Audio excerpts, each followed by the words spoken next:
Estamos de volta com o programa Conexão Caxias. Hoje estamos iniciando o programa Conexão Especial Eleições 2022. Nos bastidores, a movimentação política é muito grande, os partidos políticos estão se organizando, é da sua natureza essa movimentação pré-eleitoral e necessária, inclusive, porque às vezes o pessoal acha que na política não se dão as decisões, é na política que as decisões acontecem, que a economia avança, que o emprego avança, que os problemas são resolvidos na medida do possível, e é onde o cidadão precisa estar inteirado, precisa estar envolvido, e é necessária a sua participação. Não existe quem não seja um agente político. Pode não ser partidário, mas é um agente político. Quando reflete as suas opiniões sobre o processo eleitoral, sobre a vida, enfim. E hoje nós estamos aqui com o deputado Osmar Terra, deputado federal, já no 6º mandato, foi ministro, e temos aqui, eu trouxe para nós a informação de que tem um grande encontro do MDB, um dos maiores partidos do Brasil, tem uma história, um legado partidário que vai ser colocado um pouco pelo deputado, e que estão começando a fazer a movimentação partidária para definir suas candidaturas, apresentar o cenário, dar a sua visão da nossa realidade. Deputado, muito obrigado pela sua presença. Eu que agradeço a oportunidade de a gente estar junto aqui hoje. Sua base eleitoral colocando assim um pouco, é Santa Rosa, uma região grande, né? A minha origem, política vem de lá. Embora para um deputado federal poder ser eleito, ele precisa de votos em todo o estado, né? Então, mas a minha origem eu fui prefeito de Santa Rosa, enfim, a região da Grande Santa Rosa, lá que inclui Horizontina, que é a tua terra também, né? Lá é a minha base. Muito bem. Original. Deputado, esse encontro do MDB, basicamente aqui em Caxias do Sul, nessa região aí, qual é o significado disso? Olha, a presidência do MDB aqui no estado resolveu fazer encontros regionais para discutir programa. Mas como o partido não se reúne já há 2 anos quase, né? O pessoal está aproveitando, e eu também, para a gente discutir política. A gente tem que discutir os destinos, né? O que a gente quer do Brasil, o que a gente quer do Rio Grande, o que pode se fazer para chegar lá, né? E essa é a discussão que vai ter hoje, embora vai ter toda uma parte de apresentação, vamos dizer, entre aspas, técnica, né, de mudanças que se pode fazer no Estado, de melhorias e tal, mas vai ter também uma grande discussão política que não tem como fugir dela hoje, né?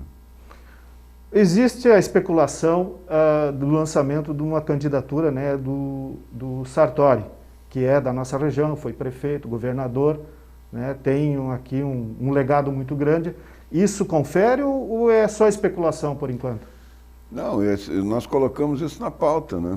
Porque estava sendo feita uma discussão meio solta de quem podia ser um candidato novo do MDB. Eu acredito muito na renovação, mas quando tu tem uma candidatura pronta, construída, respeitada, né, como é a do Sartori, nós não temos que ter dúvida. Eu acho que se o Sartori quiser, ele será o nosso candidato a governador, né? Como o Sartori nunca diz claramente o que ele quer, até chegar uma hora determinada, nós estamos trabalhando para que não haja nenhuma decisão muito cedo de candidaturas, para dar um tempo para ele refletir, para ele sentir como é que está a base do partido. A base toda é Sartori, né? Não há quase dissidência nessa base. O Sartori tem o direito de se recuperar o que ele começou. Tem uma discussão aí que o governo do Leite é uma continuação do Sartori. Se fosse isso, não precisava o Leite ter sido candidato, né? É só deixar o Sartori continuar, né? Então, não é. O Leite, inclusive, obstruiu o plebiscito, ele foi para a Assembleia não deixar votar as propostas do Sartori, né? Depois, durante a campanha, chegou a ofender o Sartori, foi uma coisa assim muito desagradável, tentou diminuir o candidato, né? Não fazer uma discussão política. E foi um governador errático, um governador que se perdeu, né, em vários momentos da epidemia, fora da epidemia, em propostas. Então, eu acho que nós precisamos resgatar o que o Sartori ajudou a construir, a base do que ele construiu, e fazer com que ele avance, né? Se ele tivesse tido aqueles 2 bilhões e 300 milhões na mão que o Leite teve, dado pelo governo Bolsonaro, ele teria com certeza teria feito muito mais que o Leite.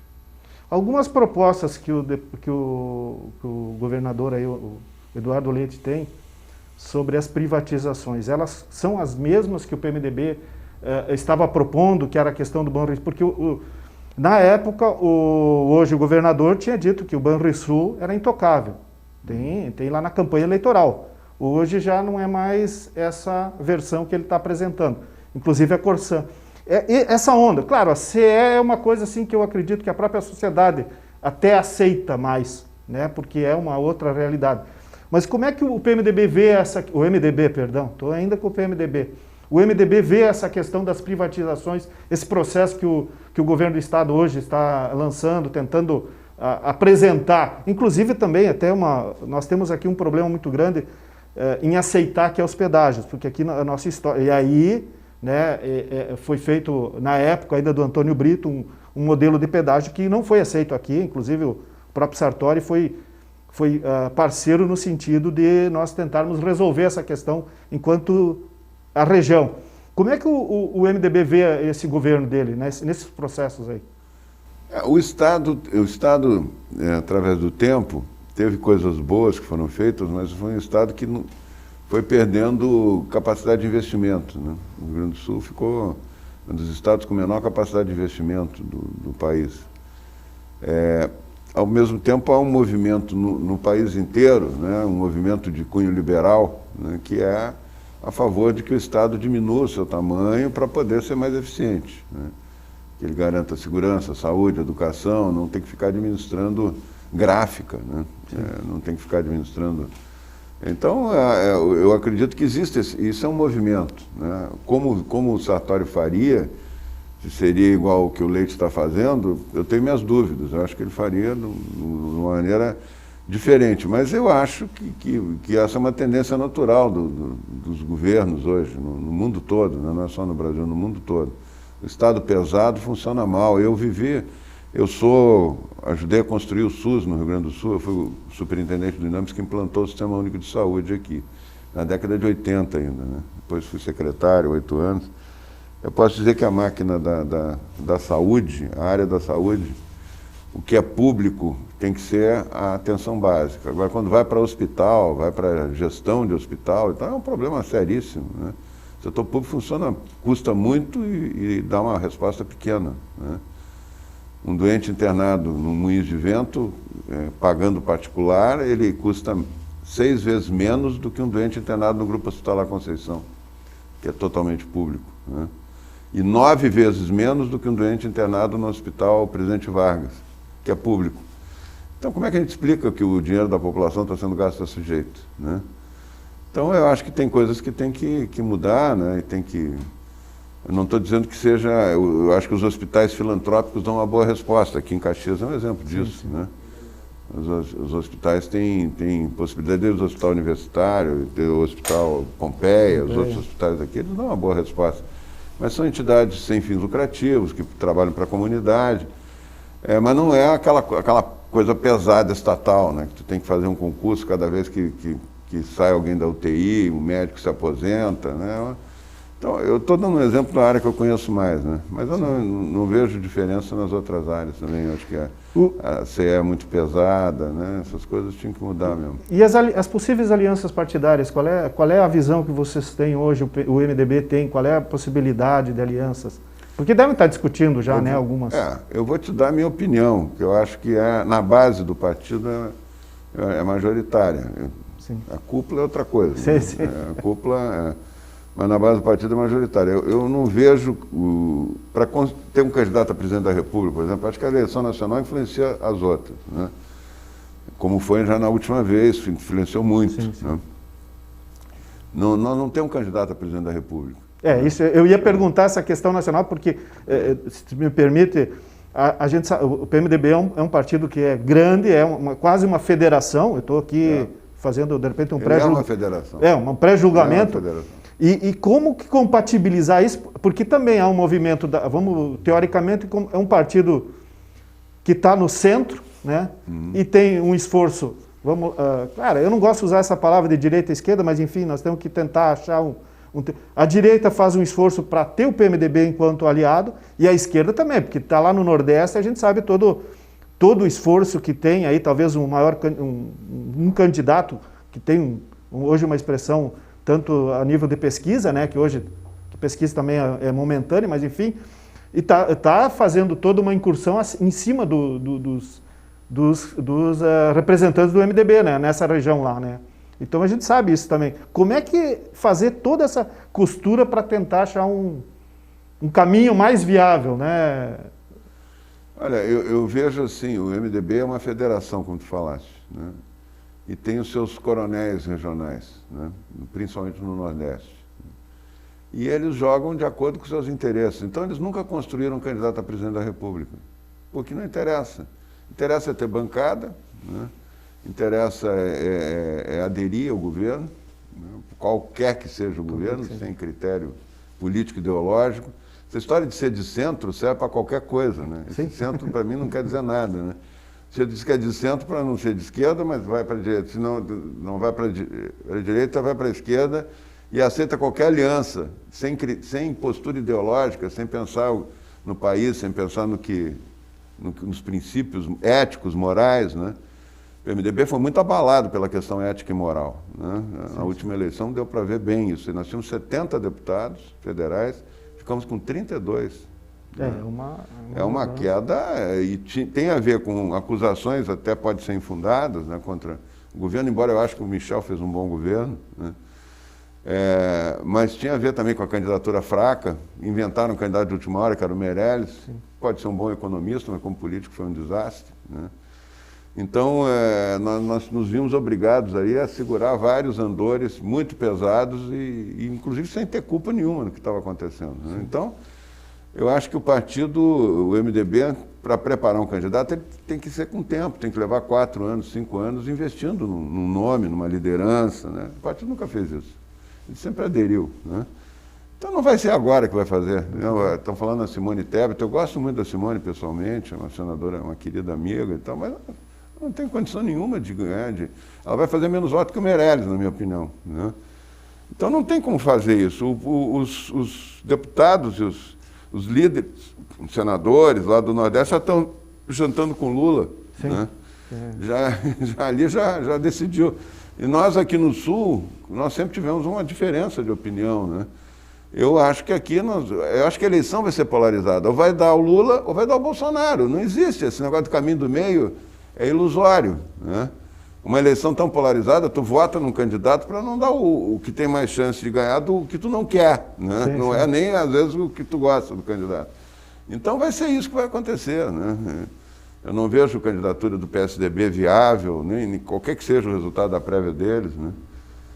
E não vejo, eu acho que vai ser Lula. Eu me posiciono ao lado do Bolsonaro, fui ministro dele, respeito muito, acho que ele é uma novidade importante na política, é um presidente sem hipocrisia, é um presidente que diz tudo o que pensa, simples, aberto, inteligente, não subestimem nunca o Bolsonaro, ele é o presidente, né? Ninguém chega a presidente da República sendo ingênuo, é o bobo, né? Tem toda uma história. Então ele construiu um ministério de primeira grandeza, né? Um ministério que tem o Tarcísio como ministro da infraestrutura, um brilhante e não rouba, né? Tem um ministério que tem a Tereza Cristina como ministra da Agricultura, que abriu o mundo para o agronegócio brasileiro. O agro hoje tu anda no interior, não tem mais desemprego, acabou o desemprego. A maior fase de prosperidade do agronegócio que eu já vi na história. Um agricultor com 100 hectares está ganhando 1 milhão por ano, limpo, né? As indústrias produzindo, correndo atrás, não tem mais gente estão buscando de ônibus 100 quilômetros para trabalhar na indústria. Isso nunca vi uma fase tão próspera assim do agronegócio. Na nossa região, tu conhece lá? Sim. Nós dependemos, as fábricas de máquinas agrícolas lá, eu fui na Expo Inter, a João Dino não tem máquina para entregar até o meio do ano que vem, já vendeu tudo, né? Então isso nunca tinha acontecido nessa velocidade. Eu acho que a gente deve muito a essa política de proteção do agro que o presidente Bolsonaro implantou e principalmente pela Tereza Cristina fazendo um trabalho maravilhoso, abrindo os mundos para o nosso agronegócio. Então, eu acho que nós vamos ter que optar. Ou vai ser o Lula ou vai ser o Bolsonaro. Eu sou Bolsonaro. E eu vou tentar convencer, pelo menos um partido aqui no Sul, a tomar essa posição. Essa história de aliança com o PSDB, eu não vejo nenhuma possibilidade. Pelo menos não contem comigo. Eu vou fazer um breve intervalo. Nós estamos aqui com o programa Conexão Caxias Especial, eleições 2022. Estamos conversando com o deputado federal Osmar Terra, do MDB, que já está no seu 6º mandato e agora já vai disputar o 7º mandato, né? E nós voltamos aí logo em seguida, logo depois do intervalo.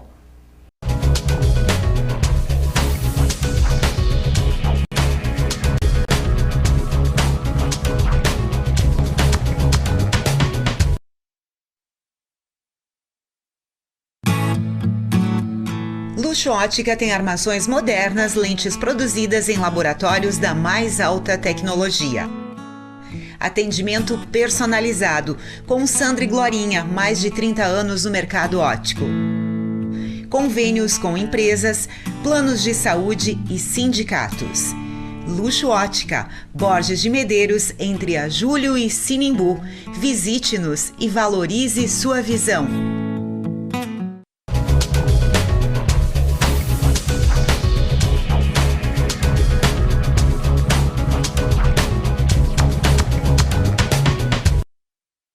Estamos de volta com o programa Conexão Caxias Especial, eleições 2022. Nesse momento estamos conversando com o deputado federal Osmar Terra. Veio a Caxias do Sul, tem uma pré-convenção, dá para você dizer isso, né, do MDB, que está discutindo o futuro do partido. É um dos maiores partidos do Brasil, né, com outros aí, deve ter uns 5, 6 que estão na mesma envergadura de força política, e tem aqui em Caxias, talvez, um dos maiores expoentes, que é o Sartori, que já foi governador nesse momento, né, que é uma das figuras mais importantes aí do MDB, junto, claro, com ex-senador, hoje, né, Pedro Simon, né, eterno senador, né, que tem também aí uma trajetória muito forte no Rio Grande do Sul, assim como outros partidos. No outro momento nós também vamos conversar sobre suas realidades. Osmar Terra, deputado, a realidade do agronegócio é uma realidade, realmente aquilo que o senhor estava comentando, ela é real. É o que está segurando hoje, vamos dizer, a economia do país. Claro, nós tivemos aí agora uma questão aí da febre aftosa que vai dar um baque um pouco na questão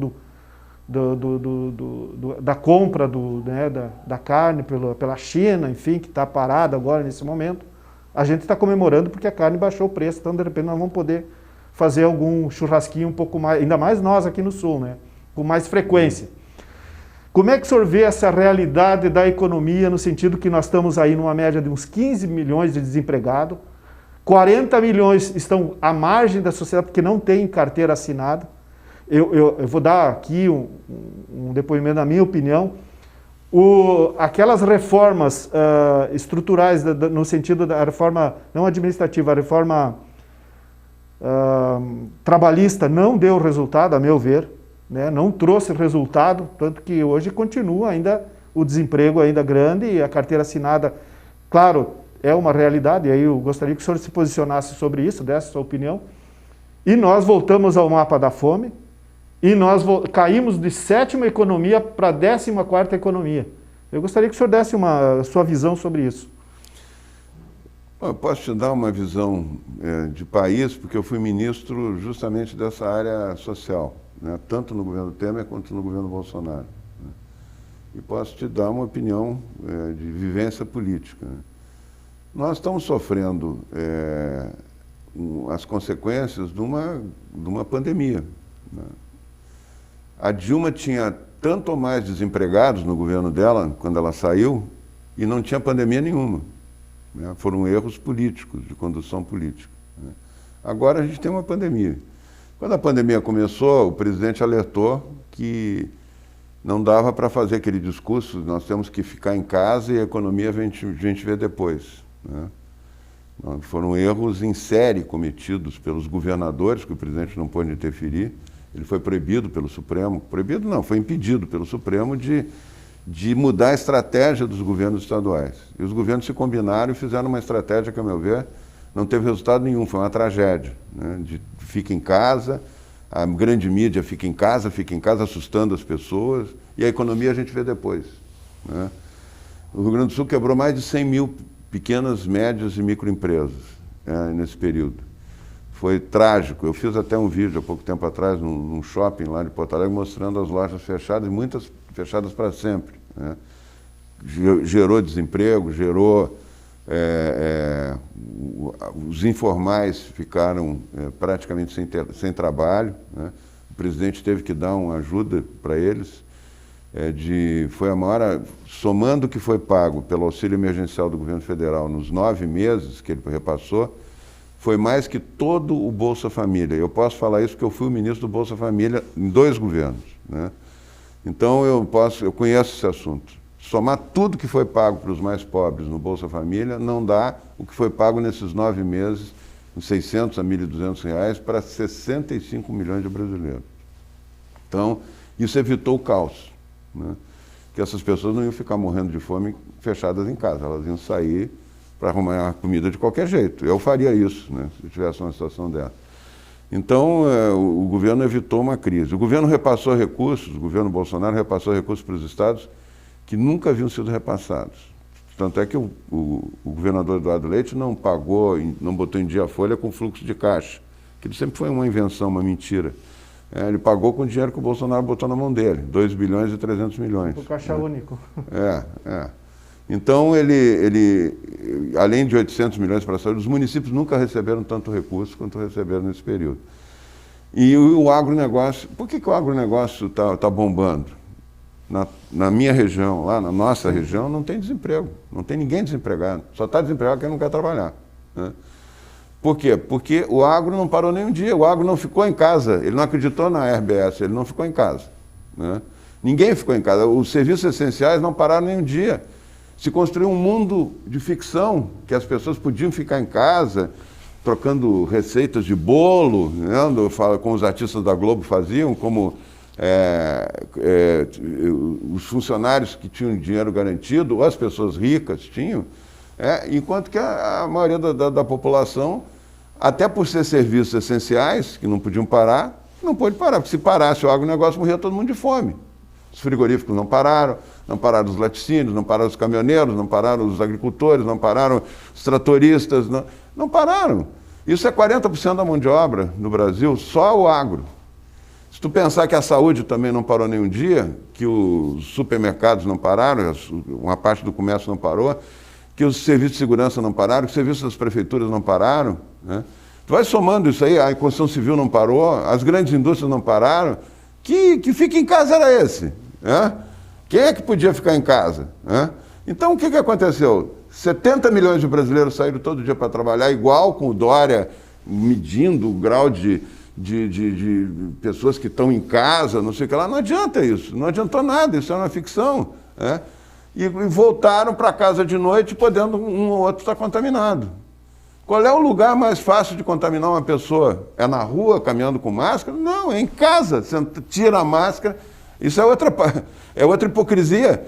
Era para andar de máscara na rua, em casa tirava a máscara. Dormia junto, sentava para ver televisão junto, almoçava, jantava junto, né? O contágio foi em casa. Eu alertei isso desde o início, eu comandei o enfrentamento H1N1, tu te lembra? Sim, sim. Eu vim em Caxias, nós botamos hospitais de emergência aqui, aumentamos leitos de UTI. Nunca se fez combate à epidemia desse jeito. Esse fica em casa foi mas quebrou o comércio. Botaram a culpa na lojinha. Completamente sem cabimento nenhum. A lojinha tinha que fechar para diminuir a internação do hospital. Nunca diminuiu, nunca foi o fator da lojinha estar fechada que reduziu a internação do hospital. Tanto é que não funcionou. Rio Grande do Sul, vamos pegar o nosso estado, é recordista de mortes. Tem mais mortes que a maioria dos estados brasileiros, tem mais mortes que os estados do Nordeste. Seria o 3º país do mundo em mortes, se fosse um país por taxa de mortalidade. E é o estado que tem os melhores indicadores de saúde do Brasil. Como é que tu explica isso? Tem uma baita rede de saúde tem uma gestão boa na saúde, a secretária é boa gestora, mas por que teve tanta morte que os outros não tiveram? Porque o erro foi da estratégia. Essas bandeirinhas vermelha e preta foi uma invenção do Eduardo Leite, da equipe dele lá, da equipe burocrática dele, não foi nem da saúde. Foi da equipe burocrática, aquela secretária de planejamento, que agora foi para o BRDE, ela que inventou essas bandeirinhas, e ele apresentava como se fosse, já candidato a presidente da República, né, querendo ser candidato, como se fosse uma novidade para o Brasil. E foi uma tragédia. Né? Nós estamos com 35 mil mortes. Eu me lembro que eu dei uma entrevista, só para fechar aqui o raciocínio, eu dei uma entrevista na RBS, que não me deixaram falar na entrevista, foi a última vez que eu fui na RBS, há 1 ano e meio atrás, né? O repórter me cobrava, como é que o senhor quer comparar? Como é que o senhor defende o modelo da Suécia? Porque a Suécia fez o que sempre se fez em pandemia, ela não fez nada diferente, ela não inventou nada, né? E a Suécia, naquela época, maio do ano passado, tinha 3 mil mortes. O Rio Grande do Sul tinha 150 mortes. Olha só, 150 mortes, Suécia 3 mil. Só que o vírus não estava circulando aqui ainda. O vírus veio vindo aos poucos. Chegou no Sul depois que chegou no Nordeste, São Paulo, né? E eu disse isso, o vírus não chegou aqui. Agora, sabe como é que está hoje? A Suécia tinha 20 vezes mais mortes que o Rio Grande do Sul em maio do ano passado. Hoje o Rio Grande do Sul tem quase 2 vezes e meia o número de mortes da Suécia. Porque a Suécia agiu como tem que se agir. Não? Morre, infelizmente, toda a pandemia causa vítimas. A gripe asiática de 57 matou mais do que essa. Ninguém fala nisso, né? Então, o que acontece? Vem um vírus que ninguém não tem proteção, quanto mais gente ele contamina, a taxa de mortes pode ser maior, né? Embora o H1N1 tivesse mais letalidade, ele matava em 7 dias o H1N1. Né? Então, mas voltando aqui, foi uma tragédia, foi tudo errado, foi tudo feito errado para controlar a pandemia. E quebrou as lojinhas, quebrou o pequeno comércio, quebrou... os restaurantes quebraram, muitos restaurantes quebraram, sem necessidade nenhuma. Não era ali que se transmitiu o vírus, era em casa. Essa é que é a crítica que eu fiz. Bom, Osmar, nós estamos chegando ao final do nosso programa, nós queremos agradecer a tua presença. Não sei se tu quer deixar alguma mensagem, é claro, tu é pré-candidato aí, candidato a deputado federal, quer deixar uma mensagem para a comunidade, sempre veio aqui em Caxias, então tem também uma relação forte aqui, deve ter um bom número de eleitores também, né? Então isso... Mas fique à vontade, se quiser deixar uma mensagem. A gente final. sempre gostaria de ter mais, né? Mas eu tenho uma boa relação, sim, com meus amigos e companheiros aqui, com o Sartori, com o Búrigo, com o Simon, o Thiago Simon. O Rigoto, né? Também era aqui. O Rigoto, né? Eu fui secretário do Rigoto, tenho orgulho disso também, né? Então a gente tem uma história aí, embora possamos ter diferenças agora na conjuntura e nas alianças, né? Temos diferenças, né? Mas eu posso dizer que eu não tenho praticamente não tenho diferença do que eu penso do Sartori. Tá? Eu sou candidato a deputado federal porque é a candidatura que me cabe decidir. As outras são conjunturas partidárias, né? Então, eu estou trabalhando com isso, eu tenho um trabalho de longo prazo aqui na Serra, né? com Flores da Cunha, consegui recurso para a Estrada Velha de Flores da Cunha. Tem uma história aqui na região, né? E pretendo continuar trabalhando pela região. Eu tenho orgulho de...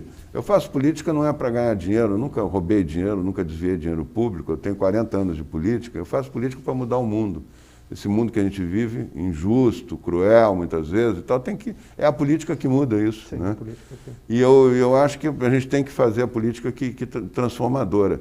A Serra Gaúcha tem modelos maravilhosos. Eu estava ontem em Pinto Bandeira. Pinto Bandeira é um lugar maravilhoso. Os pequenos produtores de Pinto Bandeira, não tem pobreza em Pinto Bandeira, não tem pobre. As pessoas todas trabalham, têm o seu ganho, vivem numa comunidade assim, com bastante harmonia. É um modelo para exportar. Mesmo no Rio Grande do Sul, tem comunidades na nossa região lá pobres e que não têm prosperidade nenhuma, né? Então, são coisas que a Serra pode ensinar e eu posso ajudar a fazer melhor. É isso. Eu estou aqui e hoje eu vou lá manifestar minha posição na reunião do MDB. Muito bem. Então, o programa Conexão Caxias conversou hoje com Osmar Terra, deputado federal do MDB. O MDB... não oficialmente, mas já está tem muita articulação para tentar novamente estimular o José Ivo Sartori a concorrer a governador. É uma informação de primeira mão aí que estamos trazendo. Esperamos que dê um bom trabalho, né, porque realmente aí é pela política que pode haver mudanças e cada cidadão tem o seu voto como ferramenta para fazer essas mudanças. Uma boa tarde a todos e até o próximo programa.